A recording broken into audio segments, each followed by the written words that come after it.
everyone, back again here after seeing the Meg 2, The Trench, which apparently, according to the end credits, is based on a book. I can't imagine. Oh, it was tough to sit through this movie. I can't imagine reading a book about this. At least with the movie, there's obviously the visuals and the effects and just kind of the drama. I wouldn't want to read about this. I barely wanted to sit through the movie. The first movie I enjoyed to a degree. Jason Statham is kind of a guilty pleasure. Most of his movies, I would say 99% of them, are absolute garbage. I can't remember the last movie I enjoyed, just really enjoyed with him in it. And The Expendables, I think, doesn't quite count, even though I don't think that they're really good movies either. They know what they're trying to do, and I'm not going to get too far off on that because I don't want to spend too much time talking about this movie. What's strange is that it starts out and they're researching the trench, right? So there's this thermofrost is I think what they call it. There's this layer of sort of ice that we've discovered. Now, in reality, we've explored, was it less than 5% of the ocean's surface? So that now they're saying that there's this other layer down below that, and somehow we can magically get to it, because even though it's 2023 and we don't have the technology to get there, as we have recently been evidenced, just trying to get to the Titanic, they're going on their 27th mission down below the trench, and the Megs, the Meg that this movie is all about, Megs, because there are 3 of them, are kind of superfluous through the first portion of this movie. It's really turns into sort of a corporate espionage James Bond sort of thing, where there's also this station that's down at the bottom of the ocean, and I'm sorry, spoilers, they're down there and they're mining rare earth minerals because they're worth billions of dollars, because of course they are, because whatever. Basically, if you're going to enjoy this movie, you need to do what took me too long to do, which is just kind of check out and start to realize, this shouldn't make any sense. It should just be monsters.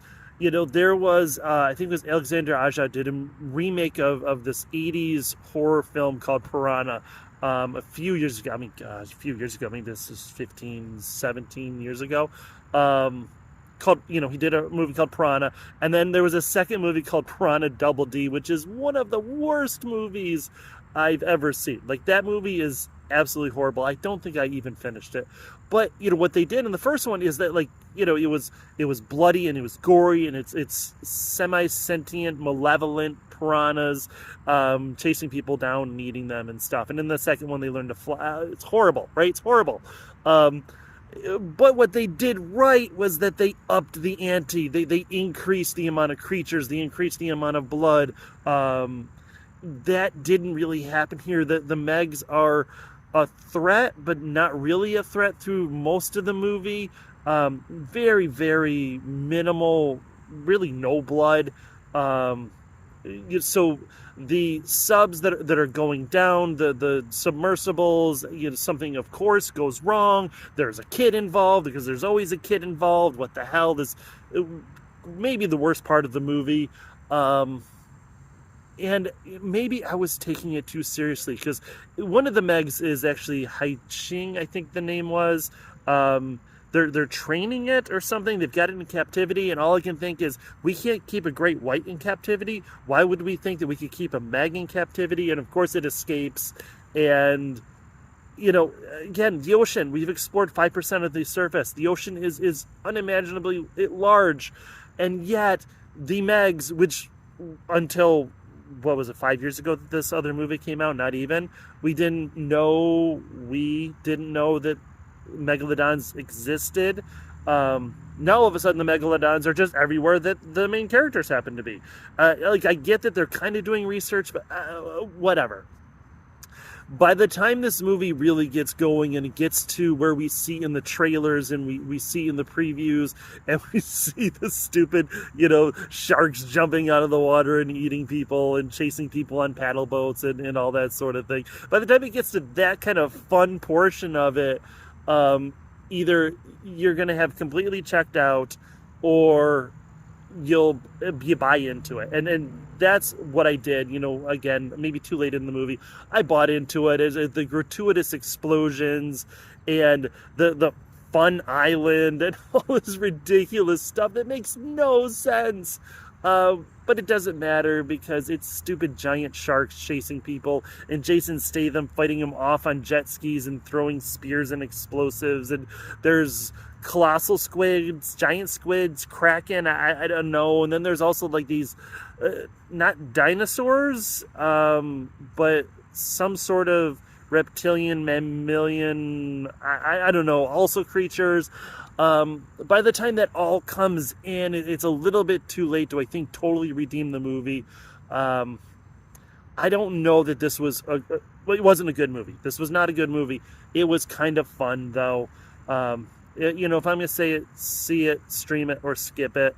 If you enjoyed the first movie and you enjoy mindless monster films, then go ahead.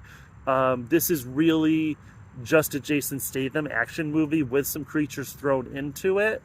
So if you like that sort of thing, the Jason Statham type of film, him fighting off 12 armed guys without getting shot at all or hurt. There's one point where he's been stabbed. He fights people all the time, right? But it never ever shows. He's been stabbed. He's got a giant cut on his arm. His sleeve is ripped and bloody, but you can see underneath that there's actually no wound. Like, why couldn't they have taken 5 minutes to just put some red coloring or something there to make it whatever?